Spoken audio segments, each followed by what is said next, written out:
Well, let's have a closer look then at tomorrow morning's papers. I'm joined now by the journalist and commentator, Bobby Friedman. Good evening to you, Bobby. Good evening. As it has been most of the week, Jimmy Savile still featuring on many of tomorrow's front pages, including The Eye.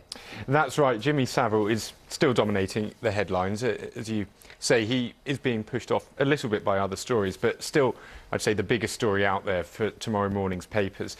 The Eye's angle on this is saying that Savile victims are set to sue the BBC, and we're hearing now from the police that there are 340 lines of inquiry, 12 separate sex abuse claims, and it really is incredible just how far this can go. It started off at the beginning seeming like there were perhaps a few incidents, obviously wholly deplorable, but it's gone from that, bad enough, to something so much wider.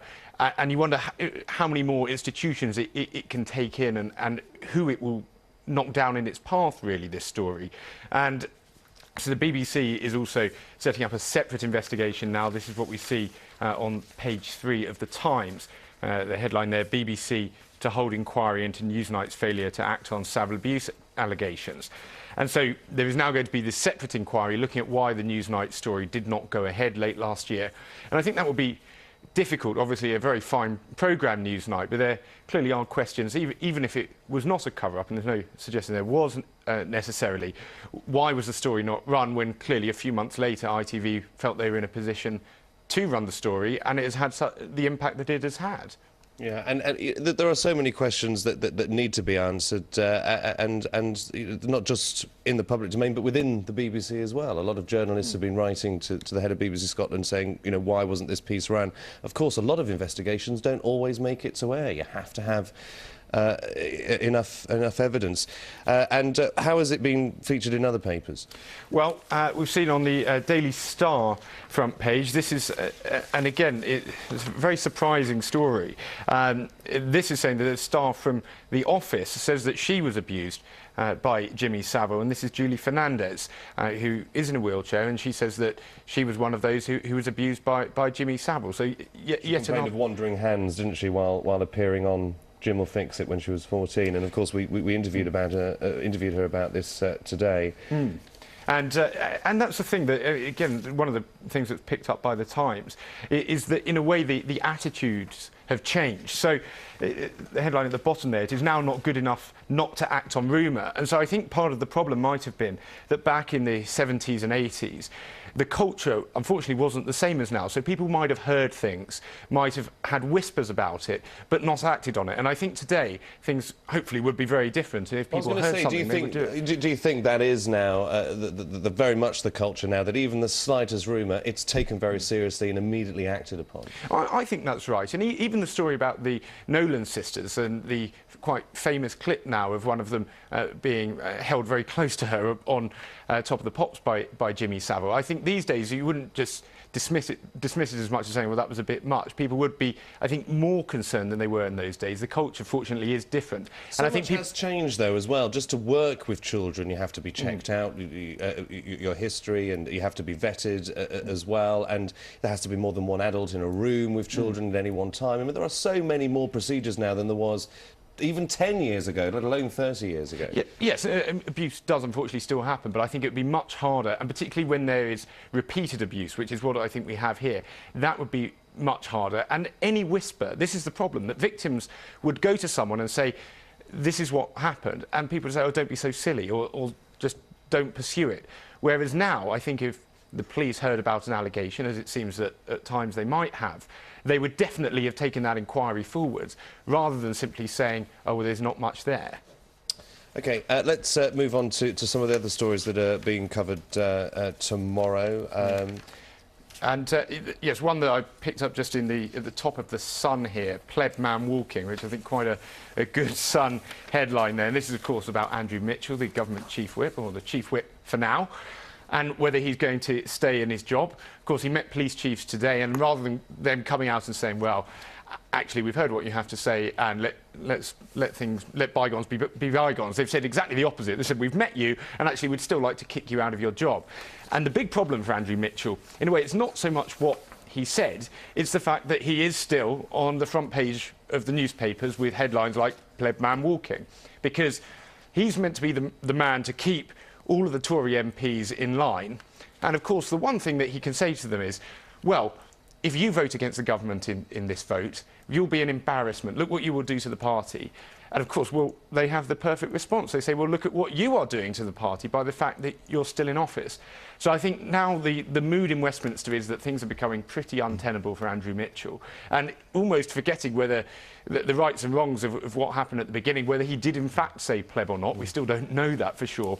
The fact is, he's the bad news story, and I think that means he's probably got to go. One of our political correspondents just informing us that the Defence Secretary, Philip Hammond, has suggested tonight that the row over Andrew Mitchell's outburst at Downing Street police officers has been hijacked. He was speaking on Radio 4 this morning, saying that the police are now taking this much further than they have to. They're trying to broaden the row.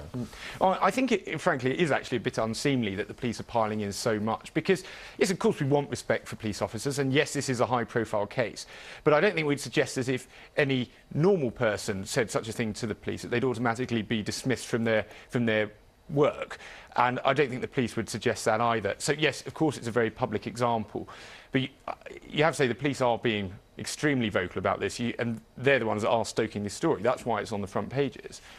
Now, the Times, the story I'm perhaps most excited about in the Times tomorrow is the first review of Skyfall, to be absolutely frank. Exactly, and it's a nice distraction for, frankly, some quite miserable and upsetting headlines on the other pages. We've only got the first page, it's on page 4 exactly. somewhere. Mr Bond, we've been expecting you. We don't know what we get yet, so we haven't been able to read this review, so we don't know if it's any good or not. We just know that there is this review out, and of course, it'll be pretty exciting, won't it, to get the latest Bond, and Daniel Craig's a pretty good Bond, I think we all agree on. I think he's one of the best, to be honest. Yeah. Now, MPs, though, with multiple jobs could face a pay cut.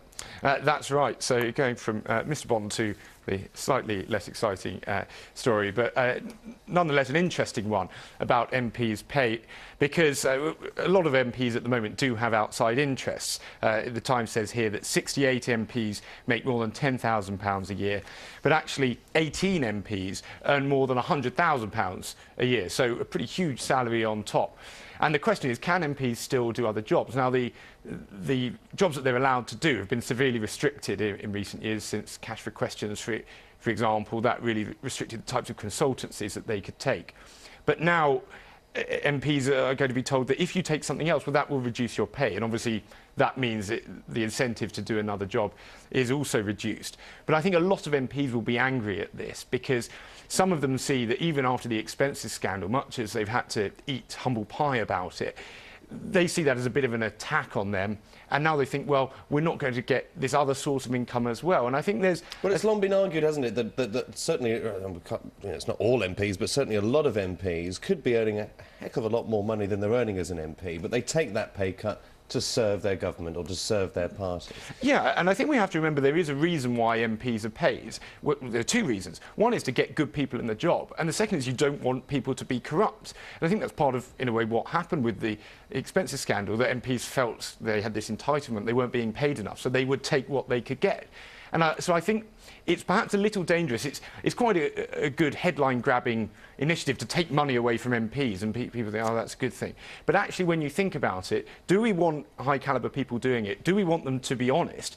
And if we do need to pay them a reasonable salary. And although it is a lot of money... We also want them to be dedicated to the job and be focused as well. Well, yeah, but the point is they can earn that money in different ways. They could still not turn up. So there are some MPs who don't turn up at all, or very rarely, and they still get paid the full whack. So it might be better to say, well, actually, why don't you get paid a certain amount if you turn up in the House of Commons a certain number of times? And that might actually get people more engaged and have the House of Commons full rather than being half empty, which it is most of the time. Let's move on to the Independent, Bobby. A picture there of riots in Athens, a number of scuffles today, with lots of people wanting to break away from the EU, which has just been awarded the Nobel Peace Prize. Yes, well, look at that picture of peace that we have there, and if only the whole world could be as peaceful as that little bit of Athens, and I think that has been caused by the euro, which has been caused in turn by the EU. It's a very odd decision. It's like the Nobel Peace Prize is now holding a bit of a raffle each year, and the EU happened to win it this time around. And it does, the trouble is it does devalue it a little bit, because people would say, well, in the last year you could have people who played a role in the Arab Spring, who brought democracy to the Middle East. Perhaps they might win the Nobel Peace Prize.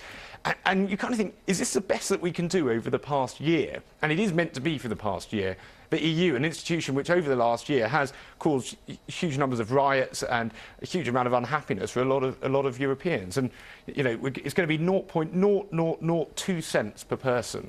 That's what the prize money works out at. So I'm not sure that will help the deficit that much. Well, sharing the front page with that story is an independent exclusive on an MS drug which is going to go up by more than 20 times its current price, leading to accusations that the pharmaceutical company responsible for this is putting profit before its patients. Yes, and I don't think it will surprise people that pharmaceutical companies are interested in profits, but this is a particularly interesting one because this drug has actually been around for quite a long time, and it's sort of been known that it is useful in treating MS, and doctors have often prescribed it sort of almost unofficially, but now it seems there's been a proper study with placebos that it's going to be made official. And then what the company, which is called Genzyme, is going to do is to take this drug, and I'm going to attempt to say it. It's called alemtuzumab.